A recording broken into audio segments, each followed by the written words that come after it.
Right, we have an exercise called Know It, Do It, Own It. Everybody knows what to do, right? We all know the mental game's important. We all know physical training's important. We all know the weight room is really important for both mental and physical toughness.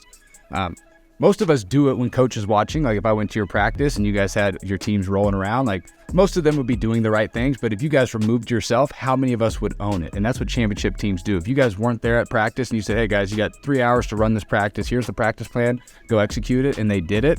That's a team that owns it. Right. Welcome back to the Baseball Playground. This is your host, Jacob Odell. Coach Matt McGowan. And today we have round of applause for Austin Byler, who is the CEO and founder of Major League University and is just inspiring a whole bunch of kids, lots of coaches, lots of parents all around the nation and probably the world too. So Austin, welcome to the show, brother. Fellas, thank you for having me on. It's a blessing. I'm pumped up. I'm just more intrigued with your studio setup because I'm lacking on my end of things. So we need a coaching call after this 30-minute sesh. I'll pay you. Just give me the lowdown on how to do what you're doing. You got it. Absolutely. Austin, give us a little background about yourself for those followers that maybe don't know you or don't know what you're doing. Tell us how you got here. Yeah, so it all started really in college baseball. I played at the University of Nevada, Reno. Really just happens chance. A coach saw me at a tournament in Southern California. I'm from Arizona, but we were playing over there in SoCal for a high school tournament and had a good game. And thankfully, Coach Phaeton-Howard was there. He decided to bring me up on a visit, and it was towards the end of my spring season, about May 26th. We just lost the state championship game, and then I went on a recruiting trip to Nevada, got to watch him play, and decided to commit and sign there to pursue my next 4 years. And went there for a few years, all four there, 2011 to 15. Had the opportunity to get drafted a couple times, junior year by the Nationals, and then decided to go back to school senior year by the Diamondbacks, hometown team. Big-time blessing. Was super excited about it. Played about 3.5 years of professional baseball. Went through some ups and downs, which I'm sure we'll probably dive into. But through those ups and downs and the adversities that I was facing, both mentally and physically, decided to start Major League University in 2018, which was all founded on highlighting mental health and athletics. I think it was a big piece for baseball specifically, but just teaching athletes that there are better ways to go about it versus drinking, smoking, drugs, alcohol, all the other things that you see in the world today, and just providing a positive outlet for students and athletes and coaches to be their best self. So founded Major League University at 18. We've been going for about 5 years now, which is pretty crazy. And the last 3 years really is probably where we've kicked into high gear and really streamlined what our vision is and our mission is, and helping student athletes become the best version of themselves. I love everything you do. As a high school head coach right now, we really stress the mental part of the game and understanding yourself, understanding that you're going to fail. And, we send a lot of videos and share a lot of your stuff. And I think it's stuff that people need to understand. I think parents need to understand. This is not an easy sport, and your son's going to fail or your daughter's going to fail. And how do you, keep them mentally motivated and mentally, into the day-to-day is key. So thank you again. And I think this is probably going to be my favorite episode. I'm just saying it right now. So I'm super excited. I have a ton of questions for you. What do you think the biggest struggle mentally players deal with? Is it failure? I think part of it's failure. I think the bigger concept is confidence, and I see it at all levels, man. You're a high school head coach. You see it firsthand with your athletes and program.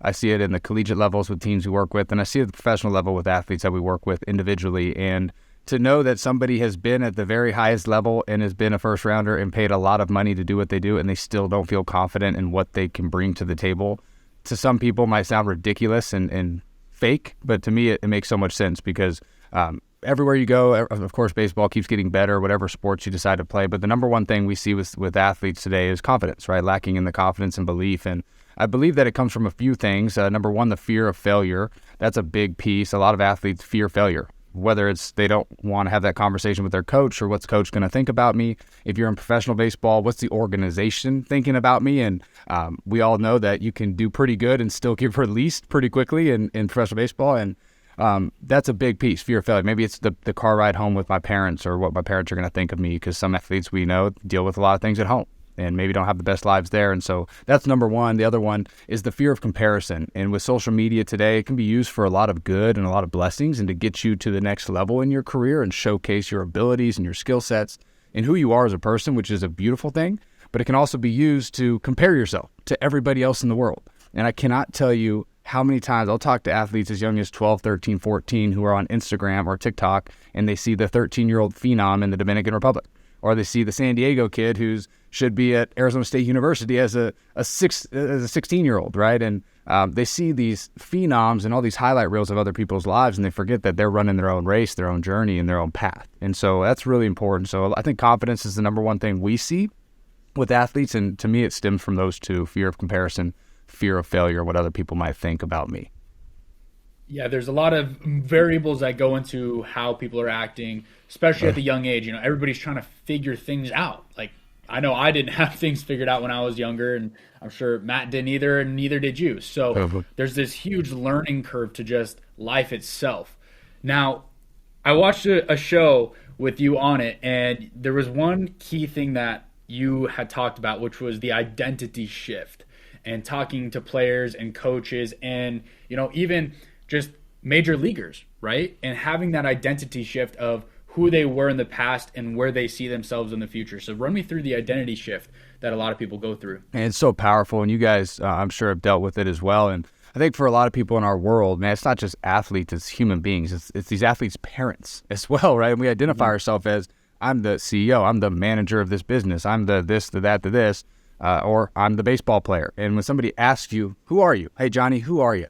Well, I'm a baseball player for Sunrise Mountain High School, and that's who I am. I'm a third baseman. I hit three. I do this. Like, cool. Those are all your things of what you do, but who are you as a person? What are your values? Where's your mindset at? How do you treat people? How do you show up in the world? And there's so much more to our lives than just the sport or the job that we hold. And it's how are we going to make that impact? And sports provide an awesome opportunity for coaches and players to make a positive impact on other people's lives and to shape them forever. And that's why I have so much respect for high school, college, and club and volunteer coaches, because you have a massive moment to make impacts in these people's lives and make a positive impression. And so we do a little exercise with teams, and what is called as pieces of me. And what we'll do, we'll have you kind of put a bunch of different circles on a piece of paper, and in the very middle is your baseball player, right, or softball player, football player, whatever the athlete or sport that you're doing is. And then that's number one. And most people stop there, right? Most athletes are like, yep, that's what I do. I'm a football guy, I'm a baseball player, I'm a volleyball girl.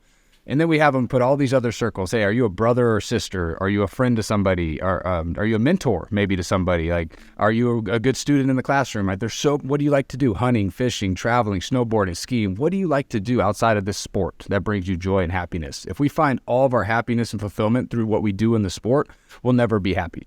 We'll never be fulfilled. There's always going to be this void in our heart that's always tugging at us and pulling at us. And so I encourage athletes, man, do more of what you love. Now, if you're a baseball player and it's winter break and you go snowboarding, probably not the best idea getting into spring, right? You got to have some feel and some ideas. And as a coach, Matt, you're probably like, don't do it, right? Don't do it. So we see it in the West Coast at least a lot. And for me, man, every year. Dude, I worked with the kid the other day, and I'm like, why haven't you been playing this spring? You're a junior. You're pretty good. Like, what happened? He's like, I sprained my shoulder snowboarding over winter break, and I haven't played all year. I'm like, there you go. No wonder our coaches told us don't do it. But for me, man, it's just really just helping athletes understand that you are so much more than the sport that you play. And for coaches, too, you're so much more than the sport that you coach and what you do and the wins and losses. You are literally a massive part of these kids' lives and what they do in their future. And the way that you handle your business is usually what they're going to do because they're watching every move that our coaches and athletes are doing. Yeah. I don't know if you've read the book Start With Why by Simon Sinek. Yes. And like that was exactly what I envisioned when you were explaining that of, starting with your why of, you have your first sphere, which is, figuring out why you are even doing the things that you are doing and getting you to the next level, getting you to the connections, getting you to the next point in your life and just expanding from there. So I'm super happy you brought that up. I think that, starting with your why is super important, What do you think kids can do daily to improve their confidence and improve their mental health? What a great question.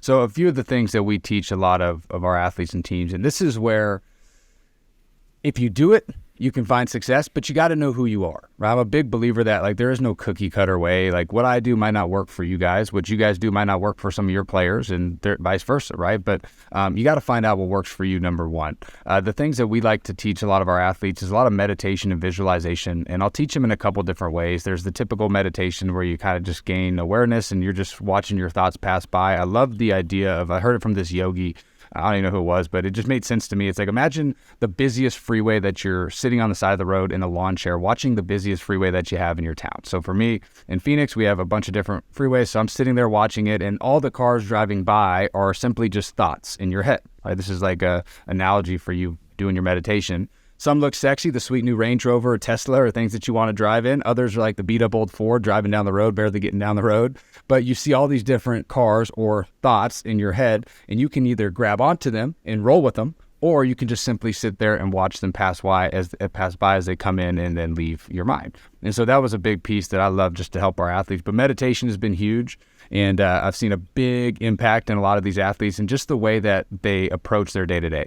Right, such a simple thing, but if you just commit 2, 3, 4, 5 minutes a day to just simply breathing, visualizing success, seeing yourself going through a game, maybe what pitches you might get or how you're going to operate on the mound or making plays in the field, or even better yet, overcoming adversity in a game.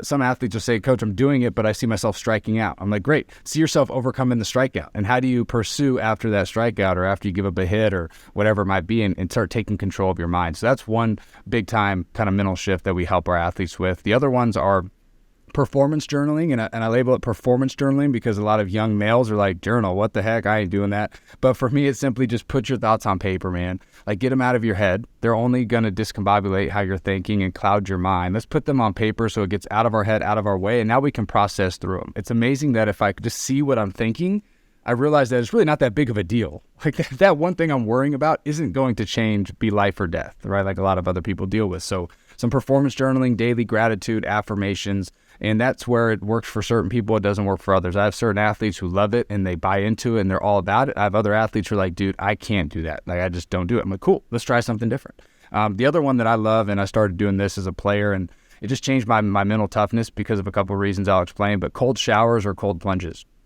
Now, living in Phoenix, Arizona, sometimes that cold water doesn't always stay on after about right now, this month. So going into May, I probably won't have too many cold showers. We'll just have to ice bath it and roll with that. But to me, that doing something challenging in the morning. For someone, it could be getting up, going on a walk. It could be not snoozing when you wake up. It could be getting in water before you leave for the day. It could be getting in a meal for a lot of our athletes who just choose not to eat in the morning. But something that is somewhat challenging in the morning so that the hardest thing you did was first thing in the morning. And for me, when I sit there after I wake up, turn my alarm off, and I go stand in front of the cold shower, I don't want to get in there. There's not one day where I'm like, yes, cold shower, let's freaking go. But once that water hits my face and it kind of electrifies my system, it forces me to control my breath. And when I'm controlling my breath in a difficult environment that I chose to step into, I'm taking power of my own mind, right? I'm controlling when my mind starts. I'm saying, hey, now it's time to go. Right. And so that's an important piece for a lot of athletes. And maybe you don't get it through the cold shower, right? But it could simply just be putting water on your little desk and drinking water when you first wake up to get it in your system. It could be doing 20 push-ups and challenge yourself and keep going up by 5 every week. I don't know what it is, but something challenging first thing in the morning to just kickstart your day, give you some confidence, and you'll see this difference throughout your day. And I'm a big believer that we can't control what happens throughout the middle of the day. You can't control what happens in school, on the baseball field, those types of things all the time. But we can control our morning and we can control our night. And so if we control those two parts of our day, we're taking authority of our lives. And so that's what we like to teach our athletes and coaches even too, is like, let's just take control of our life a little bit more, right? And your choices are important, and your decisions are way ahead of your future success and failures. I think that is absolutely great stuff. You're absolutely right. Get a task on, make your bed. How many kids make their bed anymore? It's interesting to hear, these kids, oh yeah, I just roll out of bed and go. It's like, you didn't make your bed. You didn't finish your first task of the day, because after that, everything gets a little easier. What advice would you give parents when they see their kid struggling or they see their kid not having confidence? What advice would you give them to say, hey, listen, like, instead of maybe being hard on them, we should do this? Oh, that's great. For a lot of kids, I was actually having this conversation yesterday because we do some camps in some small town places where just a little different, right? It's just different how people talk to each other. And so some people like to go the way of like, I'm just going to beat my kid down until they finally become tough. Well, I'm not a big believer in that. I don't think it works. And I had it firsthand and it didn't work for me. So I just don't teach it that way. So I think for parents, when your kids are struggling, son or daughter, whatever they might be going through on or off the field, is just loving and encouraging them. You can never go wrong by loving and encouraging them. Now, it sounds so simple, but it's true, right? That love and that encouragement that you give to your son or daughter, and just asking them like questions like, hey, how are you doing? Like, what's going on? How can I help you? Like, do we need to get extra help? Like, do we need to have a mentor or a therapist or whatever else it might be to help you on your journey? That's totally okay. And so I think normalizing that is huge.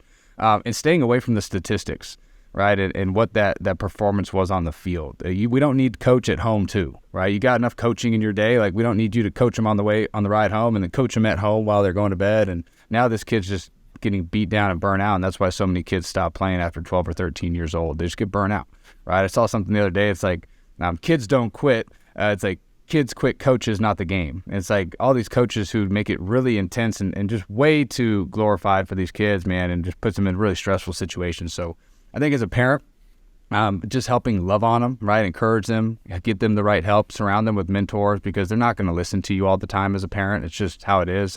We've all been there. So surround them with people who you think are going to reinforce your message, right? A positive message, a loving message, an encouraging message. People who are going to keep them motivated. We're going to have some constructive criticism, but do it in the right way, right? Instead of beating kids down, yelling at kids, and telling them they suck all the time.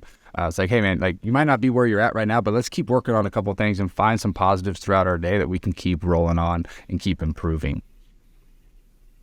We had a conversation with one of the players with Paul Skenes, actually. He was telling us a story about how coaches look for certain attributes of players on the field, right? Whether you're at a showcase, in a game, or anything else. They look for something that's, a swag, a different persona, you playing to your personality. That was something that, Paul really, really harped on our show.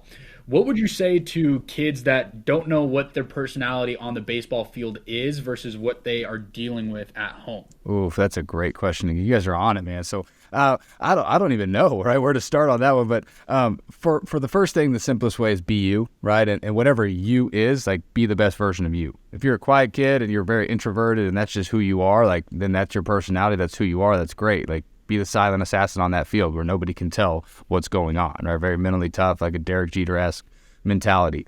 Maybe you're the more flamboyant, like kind of got some sauce and some swagger and you like to show it a little bit. Like, let's show it, but be controlled, right? Be your best version of that. I think for a lot of coaches, when they go to these showcase events or they go watch a kid in a high school game, like, they're more intrigued with how you handle failure and how you handle the adversity and how you handle a bad call, how you handle coach maybe pulling you or moving you, or how are you treating your teammates in the dugout, or how are you introducing yourself. And I always encourage kids, if you're going to a showcase, go introduce yourself to every single coach that's there. Like, I'm going to remember you as a coach if you come up and say, hey, my name's Austin Byler. I'm a first baseman for Sunrise Mountain High School in Phoenix, Arizona.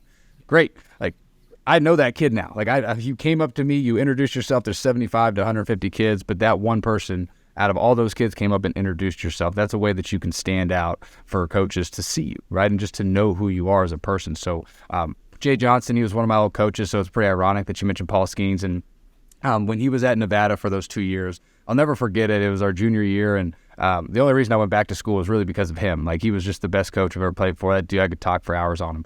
But what he said that never left my mind was, I'm recruiting my family. If you're not a fit for my family, I'm not going to recruit you. I've got to spend 12 months pretty much with you this whole year for the next 3 to 4 years. I'm not going to recruit someone into my family that I don't want in my family. It's like, so what characteristics, what traits do you possess that are going to make you a good fit for our family? High character, good work ethic, someone I don't have to worry about, right? Good in the classroom, whatever else it might be. So I would say for athletes that don't know who they are yet, right, that's a self-discovery journey that you're going to find out. But at the end of the day, if you don't know what to do, just be yourself. The worst thing you can do is try and be somebody else, right? Don't try to be Fernando Tatis on the field if you are not Fernando Tatis, right? If you're like a Pete Alonso or somebody else, right? So that's really important. I'm a head coach of a high school program, and we've had success. We won a CIF championship last year. We came in third in the state in our division and had a really great run. And I think myself setting an expectation for the program as a high expectation, like that's what we want to do every year. And I think sometimes I put a little more pressure than I probably should on some of the players. I'm sure a lot, and I see that a lot of the time with a lot of coaches that we coach against or we play against, just because there is a lot of pressure. What can I do better as a coach to maybe help those kids that have a little performance anxiety or are having trouble, playing at that high level? Yeah, well, you're doing the right thing by setting expectations and standards. Right? I think a program with standards is a program that wins, right? That's a program that excels, and your culture is by design. Right? There's a reason why you guys are successful. It's because you set expectations, and we're going to hold you to those standards. I think that's really, really important, especially as an athlete. I want to know what I'm getting into. Too many programs are like just floundering. I don't know what the right thing or wrong thing to do. So the other thing for you is like just being yourself, and I'm sure this is who you are in general, just from what I can read from 30 minutes of being on this call with you guys, but just being you. Right? If you're you and yourself every single day, and we all go through things, coaches do, players do, and so I know there's days where you might take some things to the field, and those things are going to happen, but at the end of the day, if you are you more consistently than not, they're going to see that you're consistent, right? So if the coach is consistent, the players are consistent, and especially with the staff, right? Knowing what they can get out of you. I think for the players who maybe have that performance anxiety or nervous to fail and those things, and you can say it all you want as a coach, like, hey man, I'm going to be here for you, and those things are really important, but just having those one-on-one personal relationships and building those relationships with your players matters, because now that kid looks to you as, man, this isn't just my coach, this is a mentor, this is somebody that I'll remember for the rest of my life. And a lot of us, the most important and impactful person in our lives was our high school coaches. Like, we learned so much from those people because we spent 3 or 4 years with them, probably played some club ball stuff, and at least we've been fighting for a championship and go through a really memorable experience if we make it that way. So I think for you, Coach, is just continuing to be who you are, number one. Number two, keep setting those standards and expectations of excellence for your program, because your players will rise to that. I guarantee you're already seeing that. And you do a great job of that. And then just continuing to get to know your players. And if you have some of those people, I think the one-on-one combos is better than like group sessions sometimes. Like maybe a group session to make an example of what you're trying to get across to everybody and how much you love and care for them. But same thing with Coach Johnson, man. It's like that dude just loves his players. Like will do anything for his players. And when you see that as a player, and you might just do it through your actions, right? You might not even say a word to the kids. They'll do anything for you. And part of that might mean that they want to succeed so bad for you and for the program and their teammates that it sometimes hurts them and hinders their performance. And in those moments, that's where you can encourage them, say, hey, man, we've been through this before. You know what to do, right? You've been preparing for this situation your whole life. Go be you. Go have fun. Play this game. It's a kid's game. Enjoy this moment. I'm here for you, whether you fail or succeed. Obviously, we want to win and be the best that we can be, but I'm going to be here for you guys regardless of what that outcome is, because I love you and I genuinely care about you as people. So I'm a firm believer of putting the person before the player. And when you do that, the player seems to rise. And I guarantee, like, you could put some of these coaches who have had a lot of success in certain sports into a sport that they have no clue what to do, and they'll still win, because of the standards, the habits that they have, and how they treat their players. You're exactly right. And I think, we see that just by the team that we coach and the different personalities, the different kinds of kids that are on the team, and how you kind of have to tailor the coaching aspect to each individual kid rather than a one-size-fits-all or a cookie-cutter approach, like you said. Yes. Like, each kid is completely different. And as a coach, you kind of have to navigate that and figure out, all right, how do I approach this kid? Do I talk to the kid one-on-one, or do I talk to him with the teammates around? Like, how is he going to respond? How does he even act? And how can I effectively get through to this kid to make sure that he is listening to me, rather than us talking at the end of a game in a huddle and everybody's like this, I just want to go home, and looking around. So there's so many different aspects to actually, talking about that with the anxiety and performance and all of that stuff. I think you're absolutely right. I think, and I think as a coach, you have to know what kids you can get in their ass, and what kids need a hug. And I think that's key. And I think that's also, as a parent, we need to know that. Yeah. Sometimes you need to get in your kid's butt and make sure that, hey, listen, what you did today was not right. But there's other days where, I'm sure the kid knows what he did was maybe not right. Mm-hmm. Let's just give him a big hug. Let's go get an ice cream and have a good time. Yes. Yes. My other question is, with your experience playing pro baseball, your experience doing this for the last 5 years, what's the best advice you would give a young baseball player? Man, I would say there's a couple of things, and they all kind of go together. But number one, ignore the noise, and that's especially for the younger kids as they get into high school, and then they go and hopefully, I'm assuming if they want to get there, they're going to do everything they can to get there to the collegiate level. And so if you're a young, even youth or high school baseball player, softball, whoever, is ignoring the noise of social media, distractions, the things around us that are never going to serve us or prepare us. Now, it's so much easier when you're out of it and you remove yourself from the game versus when you're in it. I try to put myself back in like high school shoes. Like, what was I thinking? What was I doing? What did I think of my coaches or college coaches? And I always thought of coach as like this mystical creature. And then the college coaches is like even more mystical creature. I'm like, man, these guys have to have it all figured out. And at the end of the day, they don't, right? A lot of these college coaches have no clue what they're doing, right? And it's like a different environment. So for us as athletes, we've got to ignore the noise of what other people might think. Number two is running your race. And what I mean by running your race is do what you believe is going to help you get to the next level, right? And so maybe it's surrounding yourself with good mentors. Some people have financial capabilities to help do that. Others maybe don't, right? And they just have different financial standards and things that are going on at home where they don't have as much access or resources. And so at the end of the day, we all got some sort of social media and YouTube and things to go find stuff to get better on. And there's plenty of awesome resources out there that are available to all of us. But who's going to go do it on their own, right? We have an exercise called Know It, Do It, Own It. Everybody knows what to do, right? We all know the mental game's important. We all know physical training's important. We all know the weight room is really important for both mental and physical toughness. Most of us do it when coach is watching. Like if I went to your practice and you guys had your teams rolling around, like most of them would be doing the right things. But if you guys removed yourself, how many of us would own it? And that's what championship teams do. If you guys weren't there at practice and you said, hey guys, you got 3 hours to run this practice. Here's the practice plan. Go execute it. And they did it. That's a team that owns it, right? And I believe very few teams and individuals do that nowadays, is owning their career, because we have so much resources that it almost clouds our mind, and we feel like we're not, that we're one step behind everywhere we go for a lot of athletes. So the easiest thing would be, dude, you're not going to delete social media, and no athlete's probably going to delete social media, right? It's a very rare person. But let's limit our time on that, right? Let's limit our time on TikTok, on Instagram, on Twitter, because all we see is a bunch of retweets of people who seem like they're having a lot of success, but you missed the game on Tuesday where they were 0 for 4 with 3 Ks and made 2 errors in the field, right? So I think for us, man, as an athlete, it's like ignore that noise, stay in your lane, keep your head down, keep working, and keep your ears and eyes open, right? Go to opportunities that you feel are going to provide opportunities for you to be the best that you can, whether that's a camp, a clinic, coaches that you have, right? Asking them a lot of questions, and always be quick to ask questions. I think there's no stupid question. The more questions you ask, the more you learn, the better you get. And ask that with teammates too, right? You can learn from your teammates. You can learn from others, because I'm assuming a lot of people, especially in the CIF, are going to be playing with some pretty good teammates, right? There's a lot of talent in that division. So that, at least for me, would be the biggest piece. And then remember why you started in the first place, right? You never picked up a baseball or a bat or a glove, threw it, hit it, did it pretty good, and said, this game sucks, I'm going to do it for the rest of my life, right? Like nobody ever did that. You're crazy if you did. And so for you, man, remember that purpose in the beginning, like T-ball was or Little League was, how fun it was. There was no stress, pressure, expectation to get to the next level. It was just you playing a game that you absolutely love because you love playing the game, right? That brought you joy and peace and happiness for a certain reason.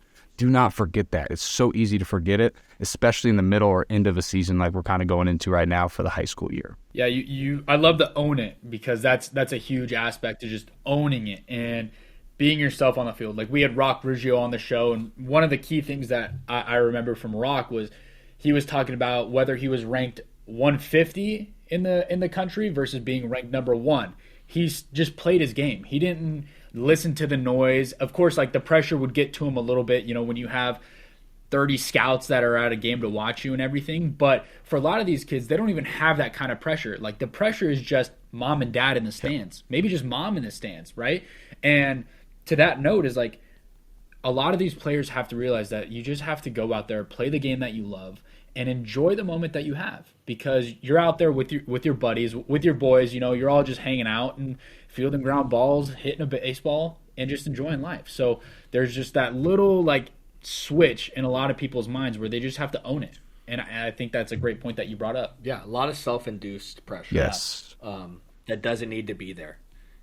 Play the game, love it. And especially for the public school kids. A lot of these kids grew up with each other. Yeah. So, you're playing with kids that you've grown up with your whole life. I mean, if you guys all work together, it's probably going to pan out to be a pretty good year. Yes. Love that. So, my other question is Parents are huge influences, obviously, in every player's development and career. What advice would you give a parent for those kids that maybe need that extra push? Yeah, I think get them in the right environments. We are all products of our environments. If we're surrounded with the right people, we're going to continue to grow. And so as a parent, I know sometimes there's not enough time in the day. It feels like there's a lot of people. I'm the oldest of 6, so I saw it firsthand with our family where it just got chaotic, right? We're going in so many different directions. But what my parents always did that I'll never forget and always be grateful for is that they always provided opportunities for me, right? They would do their best. And if they didn't have the financial means, we would go fundraise money for it, right? To send me to certain things to help my career or be around the right people. And so thankfully, why I do what I do, a big reason of it is due to the mentors and people in my life, the physical training side of people who really taught me the right ways to take care of my body, the mental side, the physical game and all that stuff. So I think for parents is get your kids in the right environments. And that's so easy to say and hard to do sometimes because you might go into it and on the outside, the program looks legit, but on the inside, the coaches are not legit, or maybe the environment's very negative or pressure packed or just maybe checked out people, right? Because that's just what we deal with today. And so it takes a little bit of researching, maybe investigating, asking people questions that might be on the same team and places that you're going. But if we can just surround our kids with the right influences and people who are going to speak life into them and keep them motivated, keep them inspired, hold them accountable too, right? It doesn't always mean we got to yell, but more of just say, I'm going to hold you accountable to what you say you're going to do. And if you're not doing it, I'm going to let you know, right? I'm here to help you, but you've got to want to help yourself too. So as a parent, that's important, is just surrounding your kids with the right influences and mentors, people, teams, programs, high schools, whatever else that might be for your club programs and weight training stuff. But if we get our kids in the right environments, that's going to always help. And then continuing to motivate and inspire them at home, right? Keep pushing them to your limits, right? That's always a good thing. But the worst thing we can do is just check ourselves out and just say, hey, you get to control everything, kid. Right. And that's where we see the things in our world like we see today with kids making crazy decisions. But it's more of just like, it's usually from the parent standpoint of, hey, you can do whatever you want, honey, and I'm never going to discipline or hold you accountable. We need some discipline. Kids need discipline. They need to be held accountable. They need to know the standards. They need to know the line that they can cross and can't cross. And we forgot that as a society. And so in sports, we have a great opportunity to do that in a constructive, positive way. And it doesn't mean that we're always yelling or berating you. It's more of, hey, this is what you signed up for. This is what you want to go do. What are you willing to commit to and invest in to help your career and to help go get this thing? So I think all of those would be helpful. And I know it's harder to do sometimes for certain areas, but the best you can do, we were just in Southern Colorado, and this family drives 7 hours almost every single week to come to Phoenix, Arizona, just to be on a certain program because there's nothing in their town for their daughter and their son, right? They both play club sports, softball and baseball. And I don't know how they do it. Right? It's impressive. I'm like, dude, you guys are incredible. But they do that for their kids because they know that they're not getting it in their area. They have to go somewhere else. Now, that's not the case for everyone because time and all that stuff, flexibility. But for them, that works. And that's how they're getting their kids the right opportunities and resources to help pursue their dream if they really want to go to where they say they want to go. Yeah, sacrificing. Like, I know my mom sacrificed so much time. She still does, yeah. You know? And I know that this guy over here is going to be dealing with it. He's got his own kids, and I'm dealing with it now. Yeah. Doing T-ball and rocking and rolling on the T-ball, Good man. old T-ball, man. It's hilarious. I love watching T-ball. So it's definitely fun coaching the high school kids and then getting back down to the T-ball level and just dealing with that. So, Austin, where can people find your information? Where can they find you on YouTube? Where can they find your stuff, courses, classes, anything? Because parents, if you're listening, you have to get your child involved in this program and the mental resilience of understanding that this game is failure. And Austin he teaches it the right way, and how to deal with the mental struggles. And please tell us how we can get more information from you and your program. Yeah, well, I really appreciate that, guys. For us, MajorLeagueUniversity.com is a simple way. You can find us at Major League University or Major League University anywhere on any platform, or Austin Byler. The only place that we didn't get the Major League University is Twitter. I don't know why. We still don't know, but it's just Major University. So that's the only difference there. I don't know. I won't even talk about it. But anywhere else, Major League University, just type it in on Google. You'll be able to find most of the spots, I'm sure. Yeah. I'll put a call into Elon Don't Yeah, worry. Elon Musk will bring him up. Hey man, Yeah. can you like stop We'll have making him on us the, we're buy gonna have this him on the stupid podcast check to ask him why. Yeah. Yeah. Let me gonna know ask- what your deal I'll is bring with him on. Twitter here. Like, how do you feel about youth sports, Elon? Yeah, that's the least of his concerns right now, Yeah. I think. But we'll get it on his radar. He'll be in space. It's okay. Yeah. Where do you see Major League University going in the next, year or 5 years, and what kind of impact are you looking to make? Man, our goal has always been to inspire and impact millions of student athletes. I kind of changed it about a year or two ago to billions because for no other reason than just to push ourselves, right? One of my goals is speaking in front of 50,000 people at once. That I think that'd be incredible. I don't know if it's student athletes, if it's human beings, if it's anybody who decides to show up, but that would be something that I'd love to do. But for us, man, we're on a mission to inspire and encourage athletes that there is a different way to go about things in a more productive way, in a way that works if you really buy into it and you trust in it. And so that's really key. So for us, man, inspiring millions and billions of people, ideally growing on social media and continuing to make an impact there, because I think that provides an avenue to reach more audiences and different people in different areas. And then continuing to work with the programs and individuals that we get to work with and grow our team a little bit as well. So we're super excited and eager to do that. Well, I absolutely, loved having you on. Love that you took the time to be on with us and help our audience and really give the facts about what it takes mentally to play at that next level. We have 3 questions that we ask everybody. It's called the last 3 outs. Nice. What is your favorite food? Oh, favorite food? If I could go ice cream, it's ice cream. But I love sushi. Sushi is probably my favorite food. I absolutely love sushi. Yeah. Favorite movie? Oh, Anchorman is probably up there. That or Wedding Crashers. I love Wedding Crashers. I love to laugh. Comedies, I'm all in for the comedies. Yeah. Those are both good. Probably Wedding Crashers. That's probably better. Favorite baseball player, live or dead? Oh, man. Derek Jeter, Paul Goldschmidt. Probably more Paul Goldschmidt now. The dude just handles his biz. So consistent. What an amazing dude. And he rakes. So I love Paul Goldschmidt, man. He was awesome in Arizona. I'm still bitter, mad, and upset that they let him go. I would have given you some money to keep the guy. It wouldn't have worked. But, dude, you could have sold some tickets or something to get that guy to stay here. But I won't get on my ramble, my high horse here.